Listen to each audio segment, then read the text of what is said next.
ਔਰ ਇਸੇ ਤਰੀਕੇ ਦੇ ਨਾਲ ਜੋਗੀਆਂ ਦੇ 12 ਪੰਥ ਨੇ, ਜਿਨ੍ਹਾਂ 'ਚ ਇੱਕ ਕੁਝ ਹੋਰ ਕਹਿੰਦਾ, ਦੂਜਾ ਕੁਝ ਹੋਰ ਕਹਿੰਦਾ। 12 ਪੰਥ ਨੇ, ਦੁਨੀਆਂ ਵੱਖ-ਵੱਖ ਸੁਣੀਆਂ ਗਈਆਂ ਨੇ। ਇਹਨੂੰ ਗੁਰੂ ਨਾਨਕ ਦੇਵ ਜੀ ਮਹਾਰਾਜ ਨੇ ਕਿਹਾ ਹਿਰਦੇ ਦਾ ਭਾਂਡਾ ਅਲੱਗ-ਅਲੱਗ ਹੈ। ਜਿਵੇਂ ਪਾਣੀ ਗਿਲਾਸ ਦੇ 'ਚ ਪਾਇਆ, ਬਾਲਟੀ 'ਚ ਪਾਇਆ, ਕੌਲੀ 'ਚ ਪਾਇਆ, ਤੇ ਭਾਂਡੇ ਦੇ ਆਕਾਰ ਦਾ ਰੂਪ ਧਾਰਨ ਕਰ ਗਿਆ ਪਾਣੀ। ਉਹ ਧੁਨੀ ਮਨੁੱਖ ਦੇ ਹਿਰਦੇ ਦੇ ਆਕਾਰ ਦੇਖ ਕੇ ਵੈਸਾ ਹੀ ਰੂਪ ਬਣਾ ਲੈਂਦੀ ਹੈ। ਜਿਸ ਨੇ ਓਮ ਕਿਹਾ ਉਹਦੇ ਹਿਰਦੇ ਦੀ ਪਹਿਚਾਣ, ਜਿਹਨੇ ਰਾਮ ਕਿਹਾ ਉਹਦੇ ਹਿਰਦੇ ਦੀ ਪਹਿਚਾਣ। ਔਰ ਜਿਹਦੇ ਅੰਦਰੋਂ ਉਹ ਧੁਨ ਜੋ ਸੁਣਾਈ ਦਿੱਤੀ ਹੈ ਓਅੰਕਾਰ ਰੂਪ ਦੇ ਵਿੱਚ, ਇਹ ਉਹਦੇ ਹਿਰਦੇ ਦੀ ਬਣਦੀ। ਕਲਗੀਧਰ ਪਾਤਸ਼ਾਹ ਕਹਿੰਦੇ ਨੇ ਓਅੰਕਾਰ ਹੈ। ਓਅੰਕਾਰ ਆਦਿ ਕਥਨੀ ਲੰਬਾ ਚੌੜਾ ਖੁਲਾਸਾ ਹੈ। ਗੁਰੂ ਨਾਨਕ ਨੇ ਏਕਾ ਜੋੜ ਦਿੱਤਾ, ਇੱਕ ਹੀ ਧੁਨ ਹੈ, ਦੂਜੀ ਨਹੀਂ ਹੈ। ਇਹੀ ਹੈ, ਦੂਜੀ ਨਹੀਂ ਹੈ। ਇਸੇ ਵਿੱਚ ਅਨੇਕਾਂ ਸਾਜ਼ ਨੇ, ਇਸੇ ਵਿੱਚ ਹੀ ਅਨੇਕਾਂ ਰਾਗ ਨੇ। ਇਸ ਤੱਕ ਜੋ ਪਹੁੰਚ ਗਏ, ਦਰ ਤੱਕ ਪਹੁੰਚ ਗਏ। ਇਸ ਵਾਸਤੇ ਸ਼ਬਦ ਨੂੰ ਦਰ ਕਹਿੰਦੇ ਨੇ। ਸ਼ਬਦ ਗੁਰੂ ਹੈ, ਗੁਰੂ ਨੂੰ ਦੁਆਰਾ ਕਹਿੰਦੇ ਨੇ। ਲਿਵਿੰਗ ਗੁਰੂ, ਜਾਨੀ ਗੁਰੂ, ਸਵਾਸ ਚਲਦੇ ਵਨ ਗੁਰੂ। ਉਹਦੇ ਨਾਲ ਕੀ ਆਉਂਦਾ? ਗੁਰੂ ਨਾਨਕ ਨੂੰ ਵੇਖਣ ਵਾਲਿਆਂ ਨੇ ਗੁਰੂ ਨਾਨਕ ਨੂੰ ਪੱਥਰ ਮਾਰੇ, ਭੂਤਨਾ ਬੇਤਾਲਾ ਆਖਿਆ, ਪਰ ਜਿਨ੍ਹਾਂ ਨੇ ਸੁਣਿਆ ਗੁਰੂ ਨਾਨਕ ਨੂੰ, ਉਹ ਤੇ ਗੁਰੂ ਨਾਨਕ ਤੋਂ ਕੁਰਬਾਨ ਗਏ। ਖੇਡ ਤੇ ਸਾਰੀ ਸੁਣਨ ਦੀ ਹੈ। ਜਿਨ੍ਹਾਂ ਨੇ ਸਿਰਫ ਵੇਖਿਆ ਲਮਕਾਵਾ ਨਾ, ਉਹਨਾਂ ਨੇ ਪੰਜਵੇਂ ਗੁਰੂ ਨਾਨਕ ਨੂੰ ਤੱਤੀ ਤਵੀ ਤੇ ਬਿਠਾ ਦਿੱਤਾ। ਬੜੇ ਬੜੇ ਅਵਤਾਰਾਂ ਨਾਲ ਕੀ ਹੋਇਆ? ਵੇਖਣ ਨਾਲ ਕੀ ਹੁੰਦਾ ਹੈ? ਤਨ ਜੜ ਹੈ, ਪੰਜ ਤੱਤਾਂ ਦਾ ਪੁਤਲਾ ਹੈ। ਪਰ ਜਿਨ੍ਹਾਂ ਨੇ ਗੁਰੂ ਅਰਜਨ ਦੇਵ ਜੀ ਨੂੰ ਸੁਣਿਆ, ਭਾਈ ਬੰਨੋ, ਭਾਈ ਗੁਰਦਾਸ, ਸਾਈਂ ਮੀਆਂ ਮੀਰ, ਉਹ ਤੇ ਨਿਛਾਵਰ ਗਏ, ਕੁਰਬਾਨ ਗਏ। ਜਿਨ੍ਹਾਂ ਨੇ ਸਿਰਫ ਵੇਖਿਆ ਗੁਰੂ ਗੋਬਿੰਦ ਸਿੰਘ ਜੀ ਮਹਾਰਾਜ ਨਾਲ ਆਖਰੀ ਦਮ ਤੱਕ ਲੜਦੇ ਰਹੇ। ਬਾਈਦਾਰ ਦੇ ਰਾਜੇ ਔਰੰਗਜ਼ੇਬ, ਵਕਤ ਦੀ ਹਕੂਮਤ ਸ਼ਰੀਕ ਮਸੰਦ, ਸਭ ਲੜਦੇ ਰਹੇ। ਪਰ ਜਿਨ੍ਹਾਂ ਨੇ ਸੁਣਿਆ ਧੰਨ ਗੁਰੂ ਗੋਬਿੰਦ ਸਿੰਘ ਜੀ ਮਹਾਰਾਜ ਨੂੰ, ਉਹ ਤੇ ਸਤਿਗੁਰੂ ਤੋਂ ਫਿਦਾ ਗਏ, ਕੁਰਬਾਨ ਗਏ। ਗੁਰੂ ਸੁਣਨ ਦਾ ਵਿਸ਼ਾ ਹੈ। ਪਹਿਲੀ ਯਾਤਰਾ ਧਿਆਨ ਦੀ ਸੁਣ ਕੇ ਹੋਵੇਗੀ। ਇਹ ਸਾਰੀ ਗੁਰੂ ਗ੍ਰੰਥ ਸਾਹਿਬ ਦੀ ਬਾਣੀ ਖਸਮ ਦੇ ਬੋਲ ਨੇ। ਜਿਹੜਾ ਬੋਲਾਂ ਨੂੰ ਪ੍ਰਗਟ ਕਰ ਦੇਵੇ ਉਹਨੂੰ ਅਵਤਾਰ ਕਹਿੰਦੇ ਨੇ। ਜਿਹੜਾ ਸੁਣ ਲਵੇ, ਸੁਣਾ ਨਹੀਂ ਸਕਦਾ, ਉਹਨੂੰ ਭਗਤ ਕਹਿੰਦੇ ਨੇ। ਤੇ ਭਗਤ ਦੋ ਤਰ੍ਹਾਂ ਦੇ ਨੇ। ਕੁਝ ਸੁਣਾਉਣ ਦੀ ਤੌਫੀਕ ਰੱਖਦੇ ਸਨ, ਨਹੀਂ ਬੋਲੇ, ਨਹੀਂ ਬੋਲੇ। ਕੁਝ ਸੁਣਾਉਣ ਦੀ ਤੌਫੀਕ ਹੀ ਨਹੀਂ ਰੱਖਦੇ ਸਨ। ਭਾਸ਼ਾ ਨਹੀਂ ਸੀ, ਸ਼ੈਲੀ ਨਹੀਂ ਸੀ, ਕਹਿਣ ਦਾ ਢੰਗ ਨਹੀਂ ਸੀ, ਸੁਣਾਈ ਤੇ ਦਿੰਦਾ। ਠਾਕਰ ਹਮਰਾ ਸਦ ਬੋਲੰਤਾ, ਆਵਾਜ਼ ਤੇ ਸਦਾ ਗੂੰਜਦੀ ਪਈ ਹੈ, ਸੁਣਾਈ ਵੀ ਦੇ ਰਹੀ ਹੈ। ਸੁਣਾ ਸਕਣ, ਸ਼ੈਲੀ ਸ਼ਬਦਾਵਲੀ ਨਹੀਂ ਹੈ। ਇੱਕ ਦੂਜਾ ਤਬਕਾ ਸ਼ੈਲੀ ਸ਼ਬਦਾਵਲੀ ਤੇ ਹੈ ਸੀ, ਫਿਰ ਵੀ ਨਹੀਂ ਸੁਣਾਇਆ,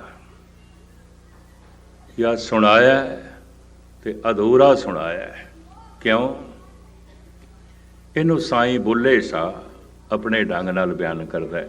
ਕਿਉਂਕਿ ਬਹੁਤ ਸਾਰੇ ਸੂਫੀ ਫਕੀਰ ਮਾਰ ਦਿੱਤੇ ਗਏ ਸਨ।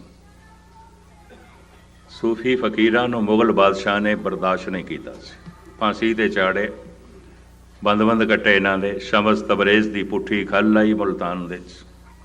ਸੂਫੀ ਫਕੀਰ ਕਬੂਲ ਨਹੀਂ ਹੋਏ, ਪ੍ਰਵਾਨ ਨਹੀਂ ਹੋਏ।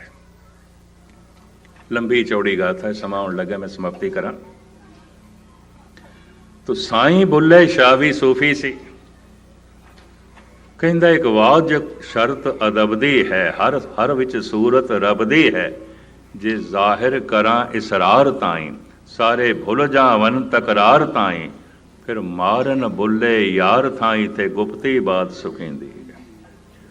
ਜੇ ਮੈਂ ਜੋ ਸੁਣਦਾ ਪਿਆ ਤੇ ਸੁਣਾ ਦਿਆਂ, ਤੇ ਬੁੱਲੇ ਸ਼ਾਹ ਦੀ ਖੈਰ ਕੋਈ ਨਹੀਂ ਸੁਣਾਉਂਦਾ। ਖਸਮ ਦੇ ਬੋਲ ਸੁਣਨ ਵਾਸਤੇ ਵੀ ਕੋਈ ਜਿਗਰਾ ਚਾਹੀਦਾ ਹੈ, ਸੂਝ ਬੂਝ ਚਾਹੀਦੀ ਹੈ। ਮੈਂ ਇਸ ਤਰ੍ਹਾਂ ਬਿਆਨ ਕਰਦਾ ਹੁੰਦਾ, ਧਿਆਨ ਨਾਲ ਸੁਣ ਲੈਣਾ, ਅੱਗੇ ਨਹੀਂ, ਬਸ ਸਮਾਪਤੀ ਕਰਦੇ ਹਾਂ। ਇੱਕ ਬੱਚੇ ਨੂੰ ਕੀ ਪਤਾ ਜਵਾਨੀ ਕੀ ਆਉਂਦੀ ਹੈ? ਭਾਵੇਂ ਜਵਾਨ ਉਸਦੇ ਸਾਹਮਣੇ ਨੇ, ਭਾਵੇਂ ਜਵਾਨ ਉਸਦਾ ਪਿਓ ਹੋਵੇ, ਉਹਨੂੰ ਕੀ ਪਤਾ ਹੈ ਜਵਾਨੀ ਕੀ ਹੁੰਦੀ ਹੈ? ਜਵਾਨ ਦੀ ਉਮੰਗ ਕੀ ਹੁੰਦੀ ਹੈ? ਜਵਾਨ ਦੀ ਤਰੰਗ ਕੀ ਹੁੰਦੀ ਹੈ? ਜਵਾਨ ਦੀ ਵਾਸ਼ਨਾ ਕੀ ਹੁੰਦੀ ਹੈ? ਜਵਾਨ ਦੀਆਂ ਖਾਹਿਸ਼ਾਂ ਕੀ ਹੁੰਦੀਆਂ ਨੇ? ਇਸ ਬੱਚੇ ਨੂੰ ਕੀ ਪਤਾ?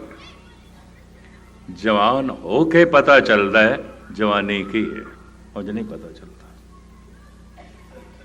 तो एक जवान नूं की पता बुढ़ेपा की आउंदा है, बुढ़ेपे की मजबूरी की आउंदी है, बुढ़ेपे की कमजोरी की आउंदी है, बुढ़ेपे की महानता की आउंदी है, बुढ़ेपे के गुण की आउंदे ने। एक जवान नूं की पता भावें बुढ़ा उसका प्यो होवे देखदा पिया, देखण नाल की है। बुढ़े होके ही पता चलता है बुढ़ेपा की है, उंज नहीं। गुस्ताखी माफ, एक बुढ़े नूं की पता मौत की आउंदी है। भावें लाशां सैकड़े देखियां होण, भावें बेशुमार दफा शमशान घाट गया होवे, भावें कई मुर्दियां नूं इशनान कराया होवे, मर के ही पता चलता है मौत की है। शब्द नाल सुरत जोड़ जोड़ के जब उस उच्ची अवस्था नूं मनुख छूंदा है तां उसनूं पता चलता संत किसनूं कहंदे ने, गुरु किसनूं कहंदे ने, प्रभु किसनूं कहंदे ने। इसे नूं गुरु नानक देव जी महाराज कहंदे ने, एवड ऊंचा होवे कोय तिस ऊंचे को जाने सो। किसी नूं वेख के एकदम फैसला कर लेना है तो पहुंचे होया फकीर है, तू किहड़े जो है मीटर नाल नाप ले ते वेख ले, किहड़ी खुरदबीन नाल वेख ले। नहीं, तू पहले परम पुरख दे बोल सुन के भरोसा कर जप, ते जपदियां जिहड़ा तैनूं अनुभव होवेगा उही असली देखना है, उस तो पहले नहीं। इस वास्ते गुरु नानक ने अपना शरीर एक पासे कर दिता, तस्वीर एक पासे कर देती, ऐलानिया कह दिता, पवन अस्तंभ सतगुरु मत वेला, शब्द गुरु सुरत धुन चेला। पहले पातशाह जी बोल, असीं तो कही जाते हैं 10वें पातशाह ने गद्दी दी, शब्द नूं गद्दी गुरु नानक ने दी, पीढ़ी दर पीढ़ी चलती रही, खेड़ शब्द की चलती रही। गुरु अर्जन देव जी महाराज ने साफ कह दिता सी, मेरे स्वरूप ते या ते है दीरघ, साहिब जान अदायब कह हों। मेरे स्वरूप तो गुरु ग्रंथ साहब जी वड्डे ने, मैं खुद पुजारी हाँ, मैं खुद सजदा कर। शब्द गुरु सुरत धुन चेला, पोथी परमेश्वर का स्थान। पहले तो सुन के यात्रा करनी होगी, पहले तो सुन के चलना होगा, पर सुन के जो चल पिया भावना करके रिधियां सिद्धियां इनों भी छूणगियां। 9 निधि 18 सिद्धि पिछे लगियां फिरन, जो हर हिरदे सदा वसाए। पर इत्थे रुकेगा नहीं, क्योंकि प्यार करके चले, भावना करके चले, सिद्धियां करके नहीं चले, कामना करके नहीं चले। ये दो तरह के चलन वालियां दा ये फर्क होंदा है। जो कामना करके चलते हैं वो 99 ने, जो भावना करके चलता कोई एक करता है। इस वास्ते वो अगम्य अवस्था किसी एक अद्धी बनती है, बाकियां की नहीं बनती, क्योंकि रिधियां सीधियां तो रुकदा ही नहीं। गाथा एक मिनट मैं थोड़ा होर ले लवां कि किस तरह के साधु नूं जो जप तप करदे आ भावना नाल कर रहा सी, प्यार नाल कर रहा सी, देवते प्रगट होए। कहण दा ढंग है पुराणक ढंग। उस साधु नूं कहण लगे, असी तैनूं वर देण आया कि तू जिहदे सिर ते हथ रखेगा मूर्ख सियाणा हो जाएगा, बीमार तंदुरुस्त हो जाएगा, निर्धन धनवान हो जाएगा, अपंग अंगा वाला हो जाएगा, अंधा है ते सुजाखा हो जाएगा, लंगड़ा है ते पैर मिल जाणगे, टुंडा है ते हथ मिल जाणगे। असी तैनूं ये वर देण आया, जिथे तू हथ रखेगा, जिस ते हथ रखेगा सब कुछ हो जाएगा। ये साधु कहंदा वर नहीं चाहिए मैनूं है, तू नहीं चाहता किसी अंधे नूं अखां मिलन, कोई बीमार तंदुरुस्त हो जाए, कोई निर्धन धनवान हो जाए, कोई मूर्ख सियाणा हो जाए, तू नहीं चाहता। चाहना मैं, फिर तैनूं असीं वर देण आया। कहंदा मेरे हथ रखण नाल ना होवे, मैं जिथों लंघ जावां पिछे मेरी छाया नाल होवे, मैनूं नहीं पता होना चाहिए कौन धनवान हो गया, कौन सुजाखा हो गया, कौन तंदुरुस्त हो गया, किधरे मैनू ही हंकार ना हो जाए मेरे करके होया।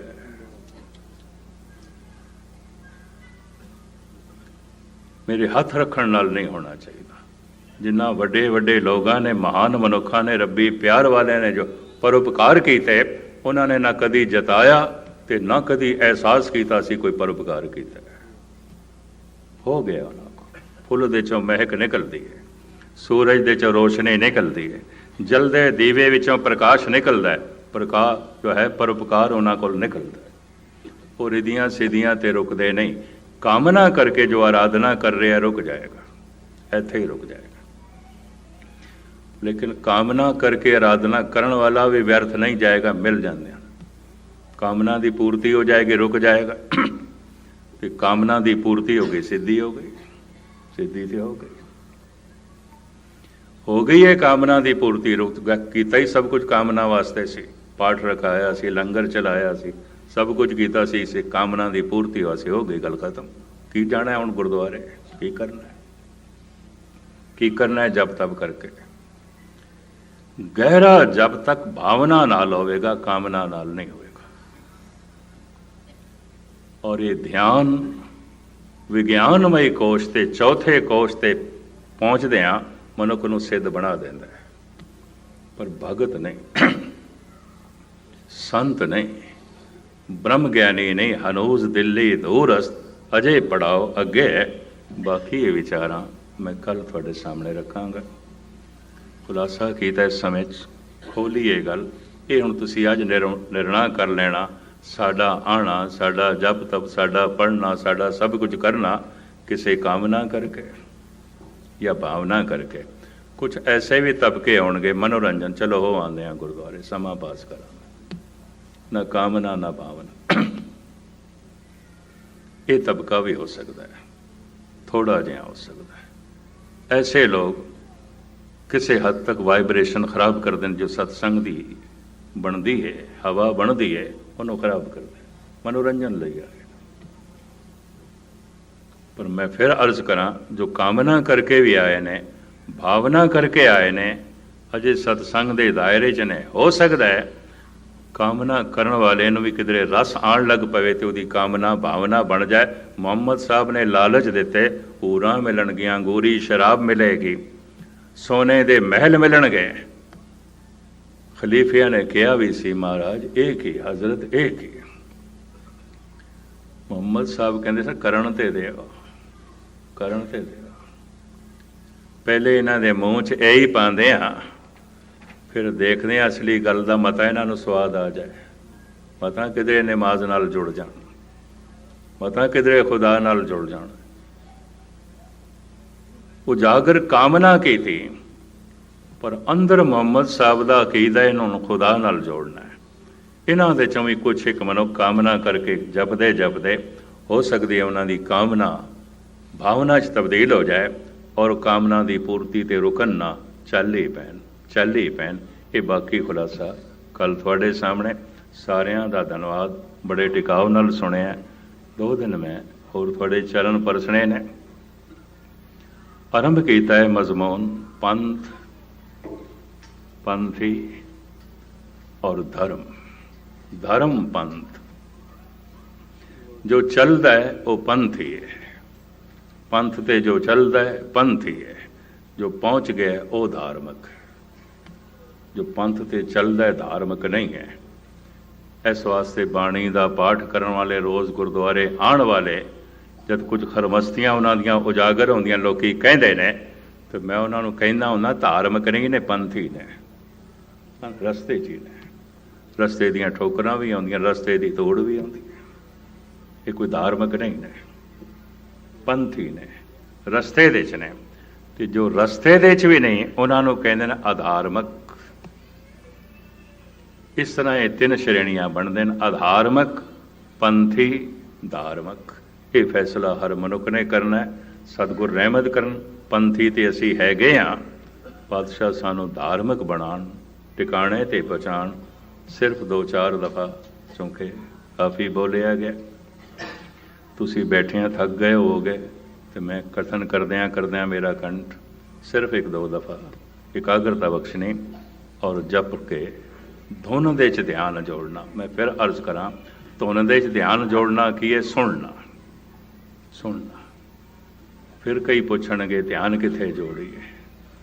ਅਗਰ ਧਿਆਨ ਕਿਸੇ ਹੋਰ ਪਾਸੇ ਜੋੜਿਆ ਤੇ ਸੁਣੇਗਾ ਕੌਣ? ਫਿਰ ਗਾਵੀਏ, ਸੁਣੀਏ। ਮਾਨੀਏ ਰੱਖੀਏ ਭਾਵ। ਭਾਵਨਾ ਕਰਕੇ ਜਪ ਕਰੋ, ਗਾਓ ਤੇ ਸੁਣੋ, ਗਾਓ ਤੇ ਸੁਣੋ।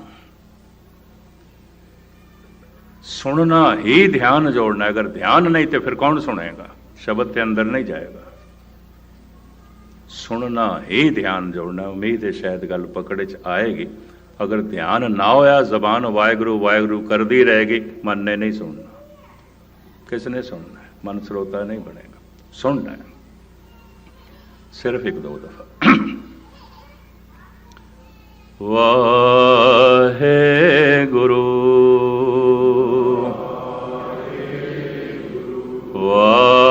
वाहेगुरू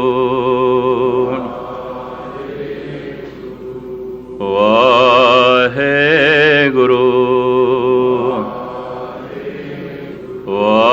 वाहेगुरू वाहेगुरू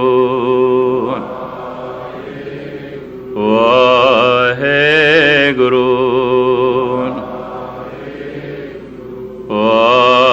वाहेगुरू वाहेगुरू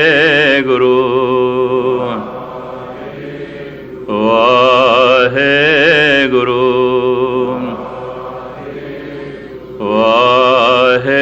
वाहेगुरू